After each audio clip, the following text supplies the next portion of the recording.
Selamat datang kembali di materi elektronika digital. Pada kali ini kita akan membahas tentang media penyimpanan informasi.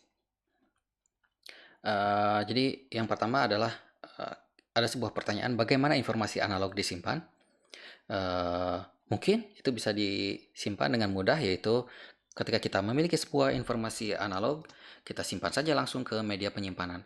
Kenyataannya tidak seperti itu, tidak semudah itu, karena informasi analog itu bersifat continuous, sehingga kalau kita mau menyimpan informasi analog itu tidak ada media penyimpanan yang mungkin bisa menyimpan itu karena terlalu banyak datanya. Jadi biasanya kita ubah dulu menjadi digital atau menjadi sinyal diskrit. Kalau sinyal diskrit kita ambil misalkan informasi analog ini kita ambil setiap 0,001, lalu ya dari waktu ke waktu diambil nilainya yaitu 0,001. Nanti kita memiliki informasi diskrit, baru kita bisa simpan ke dalam media penyimpanan. Atau kita bisa mengubahnya ke informasi digital dulu. Jadi nanti setelah didiskritkan, lalu kita digitalkan, lalu baru kita bisa simpan ke media penyimpanan. Proses untuk mengubah dari analog ke digital itu disebut dengan ADC atau analog to digital converter. Dan ada dua hal yang penting dalam proses analog to digital converter. Itu yang pertama adalah proses sampling dan yang kedua adalah proses kuantisasi. Proses sampling ini berhubungan dengan kalau kita memiliki sebuah sinyal kontinu seperti ini, kita ingin mengambil informasi dari setiap berapa waktu. Misalkan yang tadi itu 0,001. Jadi setiap 0,001 kita ambil data dari informasi analog ini, sehingga kita dapatkan informasi seperti ini. Jadi informasinya tidak seperti continuous, tapi jadi discrete dengan delta T-nya itu tertentu. Lalu setelah itu kita masuk ke kuantisasi atau proses pembulatan.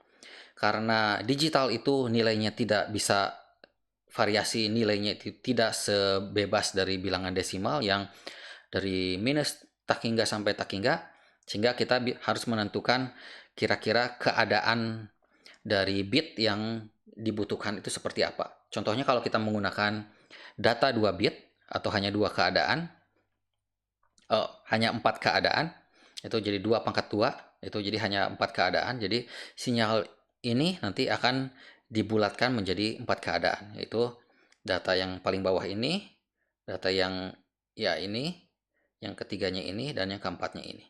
Jadi sinyalnya nanti akan menjadi sangat kaku seperti ini.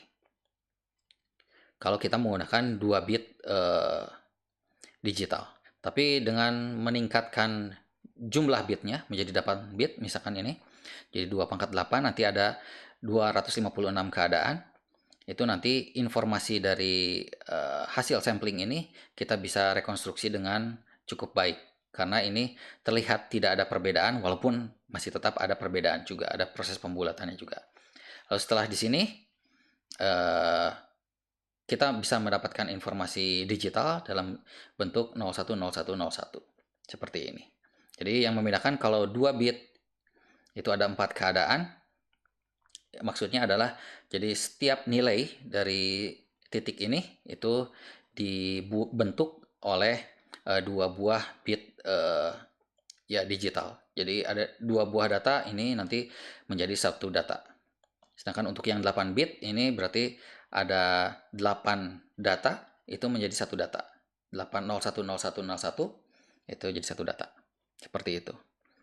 Lalu informasi 0101 biner itu jadi yang digital itu kalau kita ingin simpan ke media penyimpanan, ini yang eksternal dulu kita bahasnya, atau yang portable, itu ada 2 buah tipe, yaitu tipe penyimpanan bersifat magnetik dan bersifat optik.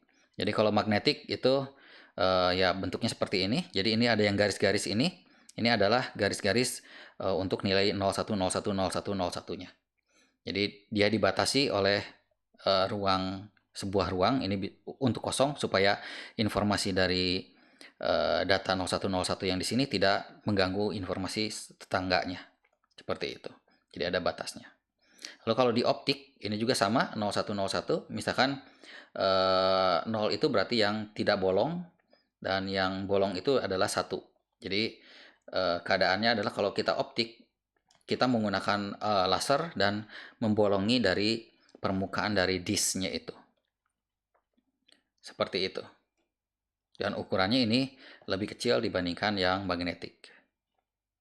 Kalau di sini ya ukurannya 200 mikro jaraknya, sedangkan ini ya ini hanya 10 mikrometer. Dengan mikrometer adalah seperjuta meter. Untuk evolusi media penyimpanan portable, yang portable itu awalnya memang semuanya didominasi oleh media penyimpanan yang bersifat magnetik.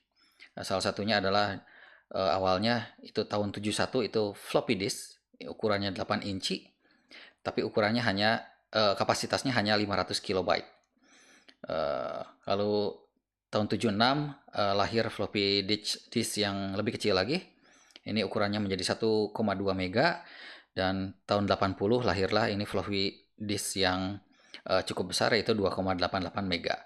Tapi untuk kita yang sekarang ini 2,88 ini tidak bisa digunakan untuk apapun itu karena terlalu kecil.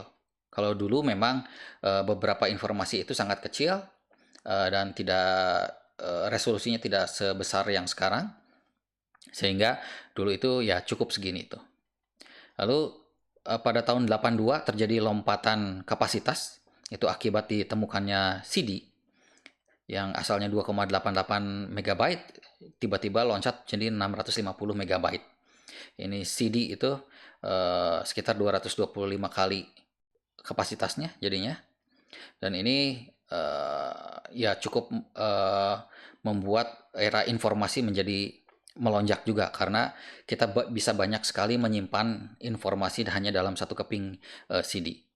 Lalu tahun 95 terjadi loncatan juga, yaitu ketika ditemukannya DVD. Ini loncat dari 650 menjadi 4,70 GB. 4,7 GB ini menjadi sangat besar sekali, dan sekarang kita masuki ke era USB, SD card, dan cloud computing yang ukurannya malah lebih besar lagi gigabyte-nya. Bahkan kalau di cloud computing bisa sampai terabyte kalau kita yang memesan dengan pembayaran tertentu. Seperti itu. Jadi awal mula kalau kita melihat dari sisi hard disk, setiap komputer pasti memiliki hard disk, mau berapa giga itu atau tera ukurannya. Tapi dulu pertama kali evolusi dari hard disk itu, pertama kali hard disk itu berbentuknya seperti ini, di mana ada beberapa piringan-piringan magnetik yang cukup banyak di sini, dan ukurannya juga cukup besar dibandingkan manusia. Ini ya ukurannya bisa lebih besar daripada manusia, dengan ukuran kapasitas hanya 5 mega pada tahun 56 ini. Ini adalah hard disk yang dibuat pertama kali IBM 350 Ramak namanya, tahun 56. Ini beratnya 1 ton dengan RPM-nya itu untuk diputarnya itu 1200 RPM, dan harganya itu sekitar 3.200 dolar per bulan. Jadi ini sistemnya mungkin saat itu hanya sewa saja untuk menyimpan data seperti itu. Lalu memang hard disk berubah juga dari waktu ke waktu semakin kecil, tapi dengan harga yang pada saat itu masih cukup mencengangkan. Ini ukurannya hanya 10 megabyte, 2 kali lipat dari yang ini, tapi ukurannya sudah kecil, harganya 3.398 dolar. Jadi pada era ini saya pernah mendengar dari salah satu rekan saya bahwa untuk menghitung suatu proses perhitungan itu lebih murah ketika kita mengulang perhitungannya lagi daripada kita menyimpan ke dalam hard disk, karena hard disk itu begitu mahal harganya tidak seperti yang sekarang, sangat murah sekali, sehingga dulu mereka masih memiliki keterbatasan untuk menyimpan informasi. Lalu kalau untuk dari sisi media yang optik itu, eee, awal mulanya itu di Laserdisc, tapi ini kurang kurang begitu booming pada saat itu karena cukup besar dan mahal juga. Ini adalah ukuran dari Laserdisc pada zamannya itu. Lalu yang booming mulai itu di CD, DVD, dan sekarang Blu-ray. Jadi ini setelah ukurannya menjadi semakin kecil dengan kapasitas yang lebih besar, itu ya semakin diminati karena lebih mudah membawanya juga. Yang membedakan antara CD, DVD, dan Blu-ray itu walaupun ukurannya sama, seperti itu ukurannya, tapi yang membedakan adalah laser yang digunakan untuk membaca informasinya dan juga media atau ya untuk menyimpan bit dari 0101 dari digitalnya itu. Jadi kalau misalkan yang membedakan kenapa CD itu hanya 650 megabyte itu karena ukuran bitnya itu cukup besar seperti ini. Jadi karena pada saat itu teknologi laser itu belum berkembang cukup bagus, jadi saat itu lasernya masih panjang gelombangnya cukup besar. Jadi dia hanya bisa mendeteksi perbedaan yang ya sebesar ini. Gitu. Tapi seiring dengan berubahnya waktu, lasernya bisa semakin kecil panjang gelombangnya sampai yang Blu-ray ini menjadi sangat kecil titiknya, sehingga informasi 0101-nya menjadi di ukuran yang sama masih bisa diisi lebih banyak lagi informasi. Seperti itu. Untuk ya informasi mengenai media penyimpanan cukup sekian, kita akan lanjut lagi di video berikutnya. Terima kasih.